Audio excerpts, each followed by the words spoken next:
क्या आपको पता है कि एप्पल के फाउंडर स्टीव जॉब्स को उन्हीं की कंपनी से धक्के मार कर बाहर निकाल दिया था?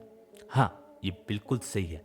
1980s में जब एप्पल को इनिशियल सक्सेस मिल चुकी थी और कंपनी अच्छा मुनाफा कर रही थी, तब स्टीव ने जॉन सली, जो कि उस वक्त पेप्सिको कंपनी के वाइस प्रेसिडेंट थे, उन्हें अपनी कंपनी में एज ए सीईओ हायर किया ताकि वो अपने एप्पल के कंप्यूटर, जिसे आज मैकिंतोश कहा जाता है, उसकी डेवलपमेंट पर फोकस कर सके। लेकिन मैकिन्तोश की हाई कॉस्ट और लो परफॉर्मेंस के कारण उस वक्त उसने अच्छा परफॉर्म नहीं किया, जिसकी वजह से कंपनी को अच्छा खासा लॉस हुआ। और स्टीव रिस्क टेकर थे, वहीं जॉन सेफ खेलना चाहते थे, जिसकी वजह से तब जॉन ने बोर्ड ऑफ डायरेक्टर के साथ मिलकर स्टीव को कंपनी से निकाल दिया। और यही था वो मोमेंट। स्टीव अभी भी कंपनी के शेयर होल्डर तो थे, पर उनके पास कोई भी पावर नहीं बची थी। तो स्टीव ने अपने शेयर्स बेचकर एक और नई कंपनी शुरू की, जिसका नाम था next. Next high performance computers बना रही थी जो एडवांस टेक्नोलॉजी पर फोकस कर रहे थे। वहीं स्टीव के बिना एप्पल के न्यू प्रोडक्ट्स लगातार फेल हो रहे थे और कंपनी घाटे में चली जा रही थी। मार्केट में माइक्रोसॉफ्ट जैसी और दूसरी कंपनियां तेजी से आगे बढ़ रही थी और एप्पल गिरते ही जा रही थी। उस वक्त एप्पल को एक बेहतर ऑपरेटिंग सिस्टम की ज़रूरत थी ताकि वो अपने कंप्यूटर्स को फिर से मार्केट में मजबूत कर सके। अब नेक्स्ट भी उस वक्त कुछ खास प्रॉफिट नहीं कर रही थी, हाँ, लेकिन प्रॉफिटेबल वो थी उस वक्त भी, क्योंकि उनकी टेक्नोलॉजी बहुत ही एडवांस लेवल की थी। तो एप्पल ने नेक्स्ट को खरीदने का डिसाइड किया और साथ ही में उन्होंने स्टीव से वापस आने की रिक्वेस्ट की। और 1997 में स्टीव जॉब्स फिर से एप्पल के सीईओ बने और इसके बाद उन्होंने आई मैक, आईपॉड, आईफोन और मैकबुक जैसे प्रोडक्ट लाकर कंपनी को दुनिया की सबसे बड़ी टेक कंपनी बना दिया। अब सवाल यह है कि स्टीव के जाने के बाद भी एप्पल में उनसे हाई लेवल के डेवलपर्स थे, बट फिर भी कंपनी क्यों नहीं चली? क्योंकि स्टीव ने इतने साल लगाकर ऑपरेटिंग सिस्टम टेक्नोलॉजी और बिजनेस के उन क्रिटिकल एस्पेक्ट्स को मास्टर कर लिया था जो उस वक्त किसी को नहीं आते थे। जिसे आसान शब्दों में कहें तो उन्होंने ऑपरेटिंग सिस्टम टेक्नोलॉजी की स्पेसिफिक नॉलेज गेन कर ली थी। काफ़ी सारे पॉडकास्ट, बिलियनर्स की बायोग्राफीज और सेल्फ हेल्प बुक्स पढ़ने के बाद मैं एक चीज़ तो आपको श्योरिटी कहता हूँ कि अगर आप पुअर हैं या मिडिल क्लास फैमिली से हैं और करोड़पति और अरबपति बनने के सपने देखते हो, तो स्पेसिफिक नॉलेज तो आपको लेनी ही पड़ेगी। Bill Gates, Elon Musk, Mukesh Ambani, Warren Buffett, इन सब के पास स्पेसिफिक नॉलेज होने के कारण ही इतनी सक्सेस मिली है, वरना अमीर तो अनिल अंबानी भी थे, बट स्टिल उनका बिजनेस फेल हो गया। रीजन क्या थे ये हम वीडियो में आगे बात करेंगे, लेकिन सबसे पहले बात करते हैं इस स्पेसिफिक नॉलेज की। देखिए, लोग आपको पैसे तभी देंगे जब आप उनकी कोई क्रिटिकल प्रॉब्लम को सॉल्व करोगे। जितनी बड़ी प्रॉब्लम होगी उतना ज्यादा आपको पैसा मिलेगा, और वो पैसा तभी बनता है जब आपको किसी भी स्किल की या किसी भी चीज की स्पेसिफिक नॉलेज होगी। ये मैटर नहीं करता आप रिच हो या पुअर, आप ड्रॉप आउट हो या आपके पास बहुत सारी डिग्रीज हैं, बल्कि ये मैटर करता है कि आप एक यूनिवर्सल प्रॉब्लम को सॉल्व रखने की काबिलियत रखते हैं या नहीं रखते हैं। अब सबसे ज़रूरी सवाल, ये स्पेसिफिक नॉलेज आखिर लेनी कैसे है? किस लेवल की नॉलेज को स्पेसिफिक नॉलेज की कैटेगरी में डाला जाएगा? और क्या आप अपनी करंट फील्ड में स्पेसिफिक नॉलेज का यूज़ कर सकते हैं या फिर आपको अपनी फील्ड चेंज करनी पड़ेगी? तो समझते हैं। चलिए समझते हैं कुछ रियल फैक्ट्स की हेल्प से जो आपको अमीर बनने का तरीका समझाएंगी। देखिए बॉस, स्कूल्स या कॉलेजेस में जो आप सीखते हैं, आपके दोस्त और दूसरे स्टूडेंट भी वही सीखते हैं। अब वहां तक सबका लेवल सेम ही रहता है, लेकिन स्पेसिफिक नॉलेज लेने के लिए आपको इससे कहीं लेवल ऊपर जाना पड़ता है। आपने देखा होगा कि शहर में 50 स्ट्रीट शॉप होती है, पर एक ही पर भीड़ क्यों होती है?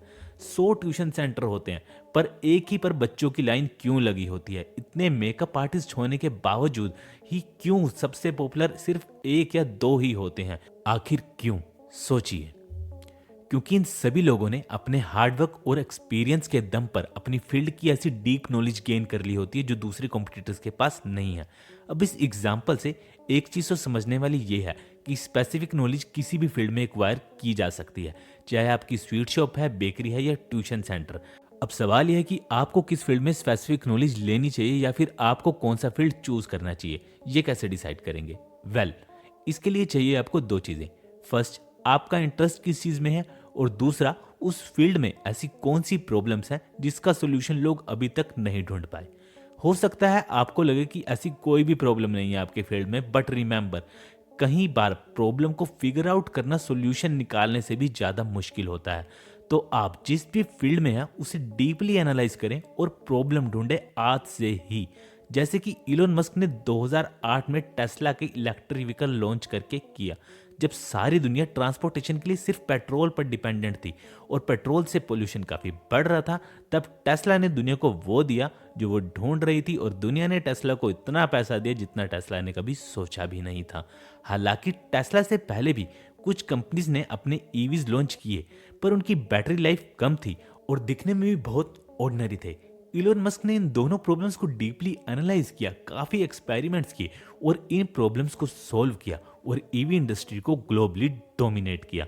तो देखा जाए तो ज़रूरी नहीं है कि आपको न्यू प्रॉब्लम्स को ही आइडेंटिफाई करके पैसे बनाने हैं। आप एग्जिस्टिंग सॉल्यूशंस को भी मॉडर्न वे में भी अपडेट कर सकते हैं, जैसे इलोन ने ईवी के साथ किया। लेकिन फिर वही, इसके लिए आपको उस इंडस्ट्री की इन डेप्थ नॉलेज तो चाहिए ही चाहिए। तो जिस भी फील्ड में आपका इंटरेस्ट हो उसके अंदर बिल्कुल घुस जाएं, अपने फील्ड के अंदर नई प्रॉब्लम्स ढूंढें, नहीं तो एग्जिस्टिंग सॉल्यूशंस को और बेहतर बनाएं।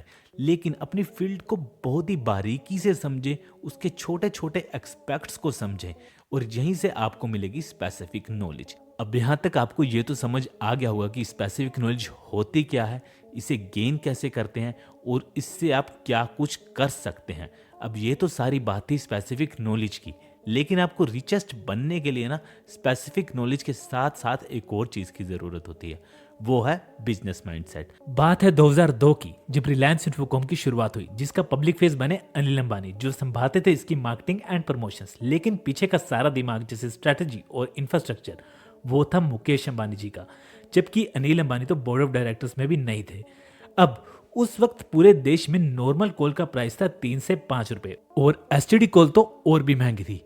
फिर रिलायंस ने लॉन्च किया अपना मॉनसून हंगामा ऑफर और पूरे देश में हंगामा मचा दिया। जहां नॉर्मल कॉल का प्राइस 3 से 5 रुपए था, इन्होंने वो प्रोवाइड करवाई 40 पैसे में और पूरे देश में। और यही नहीं, जहां सभी मोबाइल के प्राइसेस उस वक्त 4,000 से शुरू होते थे, वहीं रिलायंस ने अपना एक CDMA फोन लॉन्च किया सिर्फ 500 रुपए में और बाकी की इंस्टॉलमेंट्स बिल के साथ। और इससे भारत के लाखों परिवार में पहली बार मोबाइल फोन आया, क्योंकि अब आम आदमी भी इसे अफोर्ड कर सकता था। और ऐसे ही ये बिजनेस ग्रो करता गया और ये होता है बिजनेस माइंडसेट। पर 2005 में जब दोनों भाइयों के बीच बंटवारा हुआ तो उनकी मदर ने रिलायंस इंफोकॉम अनिल अंबानी को दे दी, जिस फैसले को मुकेश अंबानी को ना चाहते हुए भी एक्सेप्ट करना पड़ा। और यही नहीं, बल्कि उन्हें नॉन कम्पीट एग्रीमेंट पे भी साइन करना पड़ा, यानी अगले 10 साल तक वो सेम यानी टेलीकॉम इंडस्ट्री में कोई भी बिजनेस स्टार्ट नहीं कर सकते थे। उसके बाद भले ही वो मोबाइल सेक्टर में 10 साल तक कुछ नहीं कर सकते थे, पर उन्होंने एक R&D टीम बनाई जिन्होंने अगले 10 साल तक पूरी इंडस्ट्री को ऊपर से नीचे तक स्टडी किया, लोगों की रिक्वायरमेंट, सभी कंपनी की costing, loop holes and competitors की मार्केटिंग और सेलिंग स्ट्रेटजी, सब कुछ। और इन 10 सालों में उन्होंने जबरदस्त प्लानिंग की, रिसोर्सेज बनाए। वहीं तब तक उस सेक्टर की स्पेसिफिक नॉलेज ना होने के कारण अनिल अंबानी की रिलायंस इन्फोटेक पूरी तरह से खत्म हो रही थी। अब क्योंकि टेलीकॉम सेक्टर में उस वक्त एयरटेल, आइडिया, वोडाफोन जैसी कंपनीज डोमिनेट कर रही थी, तो अपना पैर जमाना बहुत मुश्किल था। लेकिन 10 साल बाद जैसे ही एग्रीमेंट कंप्लीट हुआ तो मुकेश अंबानी ने छोड़ा अपना ब्रह्मास्त्र और इतिहास एक बार फिर दोहराया और आया जियो, फ्री कॉलिंग और फ्री अनलिमिटेड इंटरनेट के साथ। और 6 महीने में पूरी टेलीकॉम मार्केट मुट्ठी में। और यही प्रूफ है कि क्यों मुकेश अंबानी वर्ल्ड के रिचेस्ट पर्सन में से एक हैं आज। जियो ने एक रिवॉल्यूशन सा क्रिएट कर दिया और ये सब पॉसिबल हुआ उनकी नॉलेज और बिजनेस माइंडसेट या फिर कहें विजन से। जैसा कि हमने ऊपर भी एग्जांपल्स में देखा कि एप्पल में स्टीव जॉब से ज्यादा स्किलफुल डेवलपर थे, बट उनसे ज्यादा उस बिजनेस को और कोई नहीं समझता था। तो स्पेसिफिक नॉलेज के साथ साथ आपके पास बिजनेस माइंडसेट या फिर उस बिजनेस को ग्रो कैसे करना है, ये आपको पता होना बहुत ज़रूरी है। तो ये तो थी बड़ी बड़ी बातें, लेकिन अगर आप भी देश के सबसे अमीर, चलो देश नहीं तो अपनी स्टेट की या सिटी के सबसे रिच इंसान बनना चाहते हैं, तो अपने फील्ड में पूरी तरह से घुस जाओ, अपने फील्ड की प्रॉब्लम्स ढूंढो, उन्हें सॉर्ट आउट करो और फिर देखो कैसे लोग और पैसे दोनों आपके पास खुद चल कर आएंगे। और हाँ, हमारे चैनल को जरूर अभी सब्सक्राइब करें, क्योंकि स्पेसिफिक नॉलेज के साथ साथ फाइनेंशियल नॉलेज, बिजनेस नॉलेज और रिलेशनशिप नॉलेज भी आपको होनी चाहिए, ताकि आप लाइफ के हर एक्सपेक्ट में बेस्ट परफॉर्म कर सके।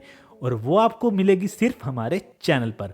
और इसी के साथ साथ अगर आप लोग जॉब करते हैं लेकिन इस 9 to 5 ट्रैप से निकलना चाहते हैं, तो उसके लिए आपको चाहिए होंगी 4 हैबिट्स।